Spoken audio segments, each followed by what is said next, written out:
In this video, we are going to study about Parkinson's disease.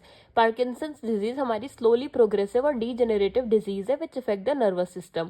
ये हमारी result होती है from insufficiency of dopamine in the brain and is thus characterized as a movement disorder. It is characterized by rigidity, tremor, bradykinesia. Bradykinesia का मतलब होता है slow movement. हम सबसे पहले पार्किंसन डिजीजेस के टाइप्स की बात करें तो on the basis of etiology it is divided into primary and secondary and on the basis of age of onset it is divided into young juvenile and late onset. सबसे पहले हम बात करते हैं on the basis of etiology. सब इसमें आएगा हमारा प्राइमरी पार्किंसन और सेकेंडरी पार्किंसन. प्राइमरी पार्किंसन हमारा इफेक्ट करता है इंडिविजुअल्स को after 40 years of age, mainly in males. Secondary Parkinson हमारा एसेंशियल पार्किंसनिज्म होता है और result from cases other than Parkinson disease itself. On the basis of age of onset हमने divide कर रखा है young Parkinson between 21 to 40 years of age, juvenile Parkinson before the age of 20 years and late onset after the age of 40 years. इसके हम aetiology की बात करें तो ये हमारा जेनेटिक फैक्टर की वजह से हो सकता है, एनवायरमेंटल फैक्टर की वजह से हो सकता है, फिर अदर फैक्टर्स की वजह से भी हो सकता है. तो जेनेटिक फैक्टर्स में आएगा हमारा mutation of gene result in occurrence of disease.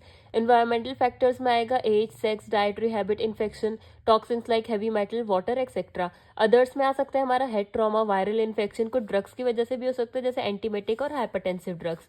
हम इसके पैथोजेनेसिस की बात करें तो किसी भी इटियोलॉजिकल फैक्टर की वजह से हमारे डोपामिनर्जिक न्यूरॉन का डिस्ट्रक्शन हो जाता है at substantia nigra of midbrain, जिसकी वजह से हमारा डोपामिन इनहिबिट हो जाता है और हमारा मोर प्रोडक्शन हो जाता है एसिटाइल कोलिन का.